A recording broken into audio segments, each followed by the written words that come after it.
Here we come a-wassailing among the leaves so green.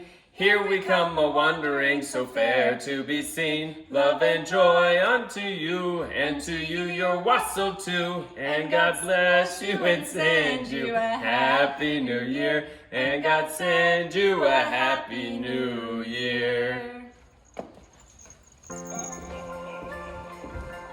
Hello, my name's John Young, co-founder of ABBOTT and WALLACE Distilling Company. We all know the story of Christmas, but if you can't turn water into wine, then I suggest you follow us over the next 4 weeks as we discuss holiday cocktails, having a party, some gift ideas, and maybe some boozy treats as well. And with that, I solemnly swear I am up to no good.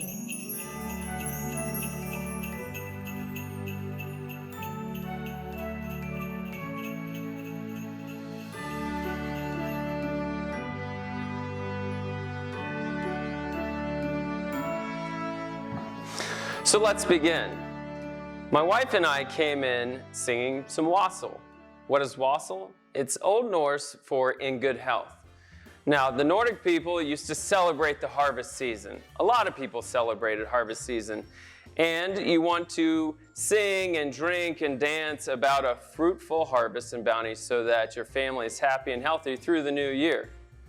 Wassail's a little bit, it's like fire and cider, but it's a little bit different. I could make you a spiked cider, but I think I want to take it a little bit further.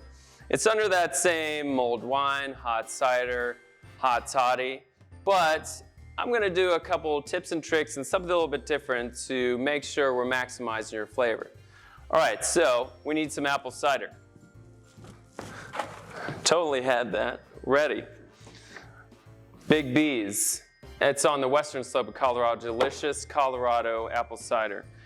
We're going to be filling up our Stanley carafes so that we can take our hot wassailing with us anywhere. These are 32 ounces each. They're great for camping or adventuring when you want to keep your drinks hot or cold. We're going to be filling 2 of them. So we got 64 ounces, and that's what we're going to be aiming for as we make our beverages.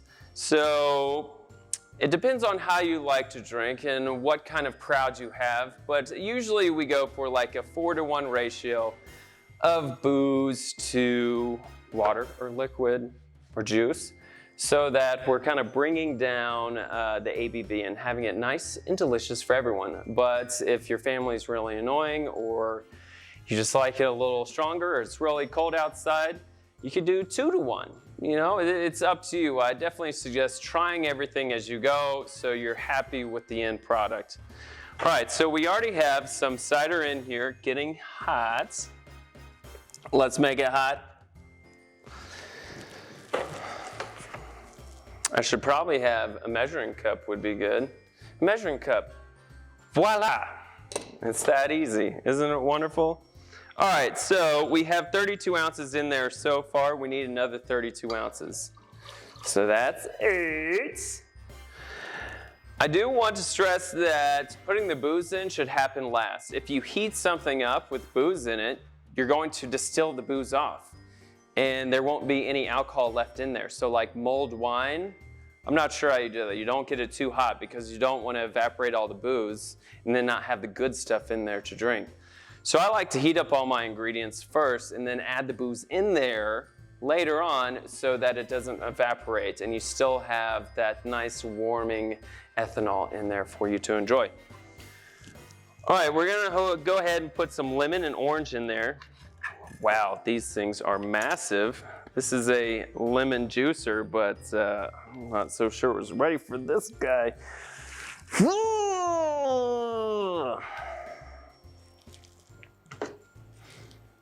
And maybe I should just use my wand, wha-bam! What I also like to do is throw the peels in there. You know, why not throw this? This has a lot of flavor. There are a lot of oils on the outside.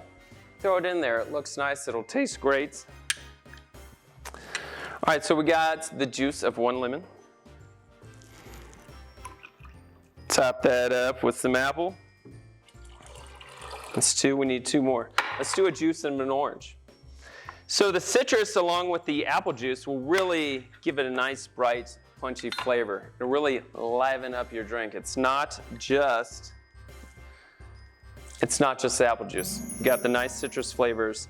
That's gonna add some complexity, some zing, some citrus, some acidity to your cocktail. You need booze, sweetness, and acidity to make a delicious cocktail. Getting ahead of myself there. I'll throw that in there, why not?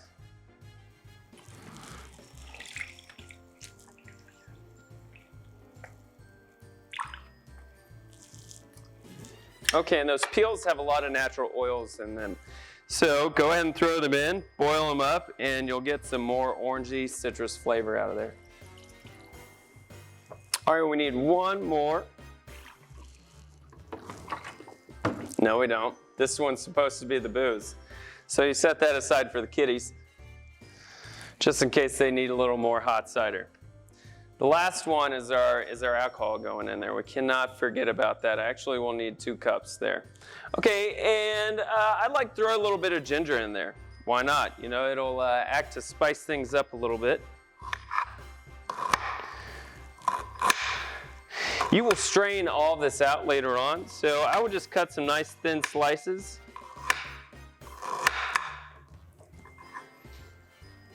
Just a little 1 knuckle or a little handful is just totally fine. This does not have to be exact science. Okay, and then one of my secret ingredients that you don't read about a lot would be some hibiscus tea. This is from Celestial Seasonings, just down the road. I definitely suggest their spiced mint room. It tingles the eyes and it smells amazing. So I'm gonna throw, let's go with 4 tea pouches, 2 for each carafe in there. Throw those in there.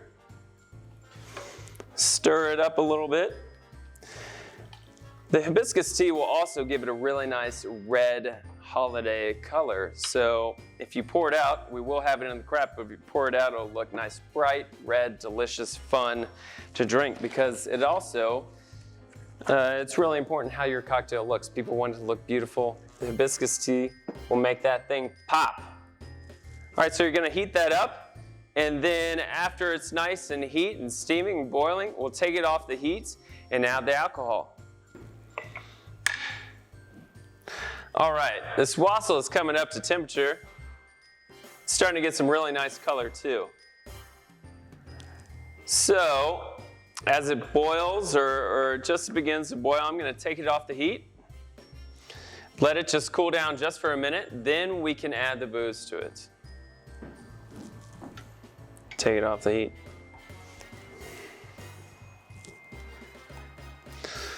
All right, I'm gonna put it on a cutting board here. Should be all right.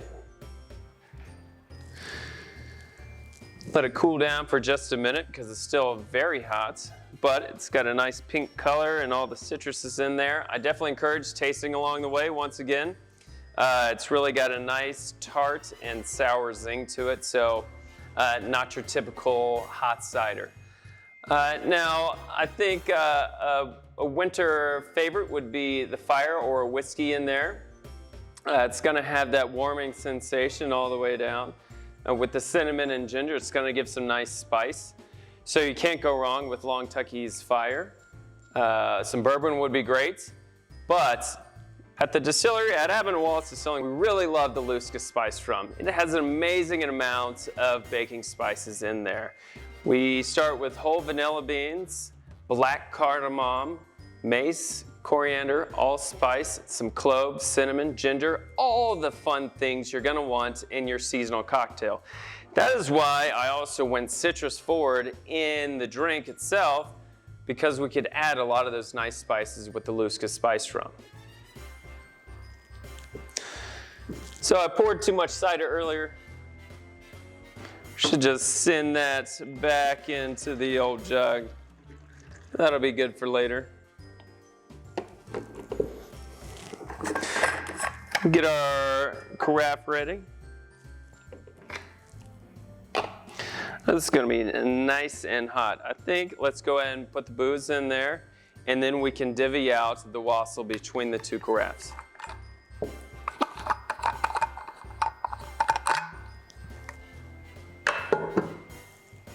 So we might have a little bit extra, but that's all right. You have a little bit extra, you can go ahead and have some now. and then there'll be plenty for later as well.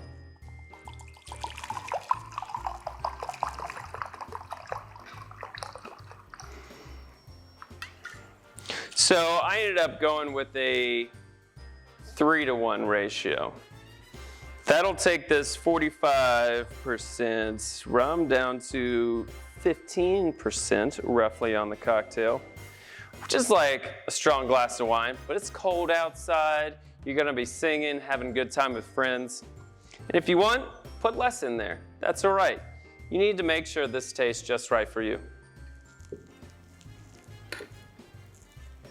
Speaking of, I should probably taste it before we put it in the carafe.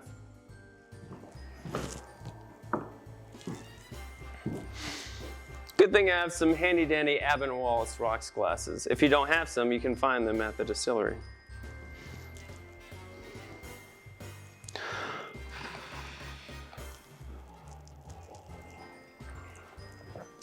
Oh, yeah, that's good. That's delicious. It's a nice balance of spice, tart, sour, sweet. That's gonna make the caroling flow just right.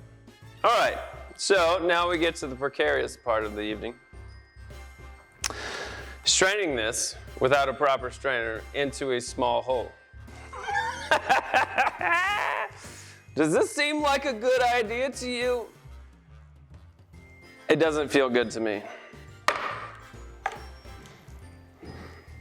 With that, we've magically transferred our wassail into the carafe, and I had a little left over for my cup here. Cheers, everyone.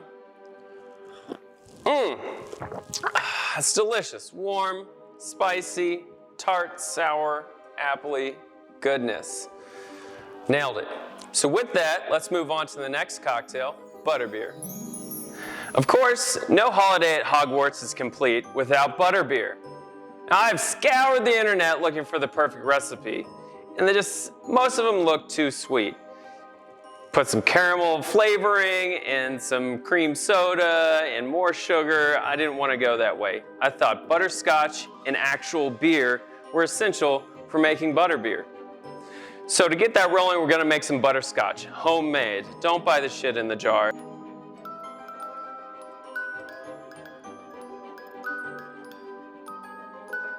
Sugar. Be sure not to burn that. You want to throw in 4 tablespoons of butter. Then you're going to let that melt. Once it melts down, we'll add the 3/4 a cup of heavy cream and a little bit of vanilla. Bam. All right. So our butterscotch is looking great. It's melted down. It's got a nice uniform, melty, rich flavor and color. Technically, you're supposed to bring it up to 225 degrees Fahrenheit. And at that temperature, getting the sugar conversions into that caramelization, so you're getting the right consistency, the right Maillard reactions, so that it tastes really delicious. All right, so we're gonna transfer this back to the stove and get another pan to start heating up the cream soda. So if you go to Universal Studios in Orlando, I think there's one in California, and you can go to the Hogwarts Wizarding World or whatever it's called. They're going to, I should know, look at me with my sweater and my wand, silly. Okay, but you're going to get a fake butterscotch cream soda ice cream sugar bomb. And it's delicious for kids, and we're gonna go through that version with you guys a little bit later. But I wanna show you a version that's not gonna be too sweet, has some beer in it as well. All right, so we got the A&W cream soda. Delicious. We're gonna throw that in the pan and heat it up. We have hot butterscotch and hot cream soda. So how many do we wanna make? We're gonna start with 2 servings. Let's just do 2 servings for fun. It'll be quicker that way.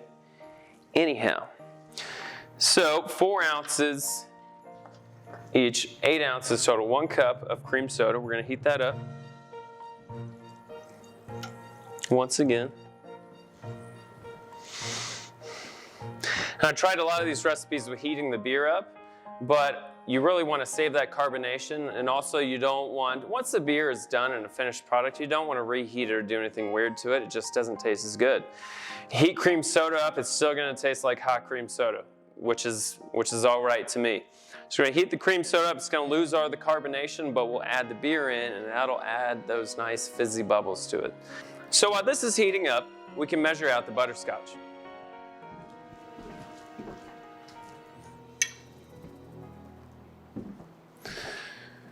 We poured enough cream soda for 2 servings.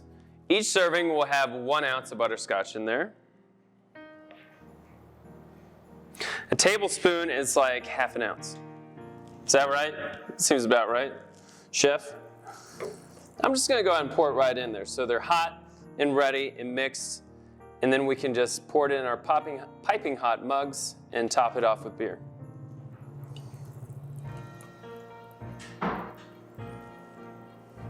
So 4 tablespoons of butterscotch. Seems like a lot, but this is supposed to be a nice, rich holiday cocktail. And we'll cut it with the beer. And the hops kind of balance out that flavor. All right, so we have 2 ounces in there. Starting to get nice and hot.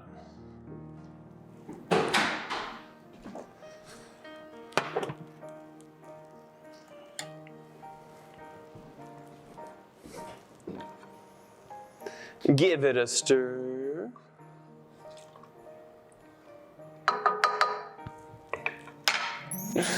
All right, and we're hot. Let's get some mugs. Oh, some nice Christmas mugs.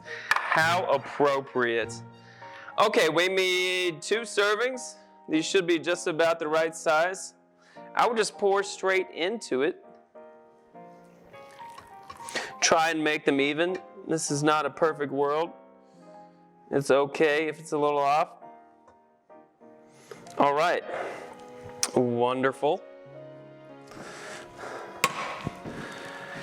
Now, this might seem a little weird to some, but this is gonna be a warm beer. So I went with Oktoberfest because it's a clean, malty lager. I happen to have a couple left over from the Oktoberfest season.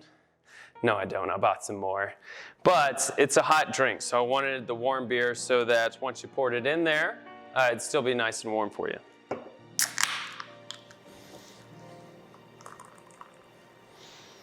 Now for the kids, I would just top this up with cream soda, float a little whipped cream or ice cream on there.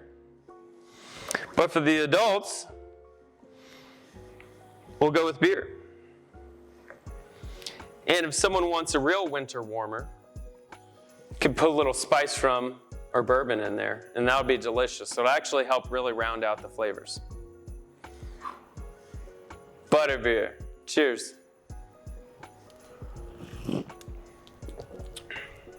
Oh yeah.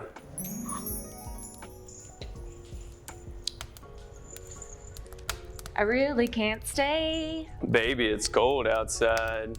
Have to go away. Baby, it's cold outside. This really has been hoping you'd drop so in. very nice. I'll hold your hands, they're just like ice. Oh. All right, we're good. Got it. Maybe I shouldn't do this little pop. I should just be like, bam! I am Merlin. I'm not even Harry Potter.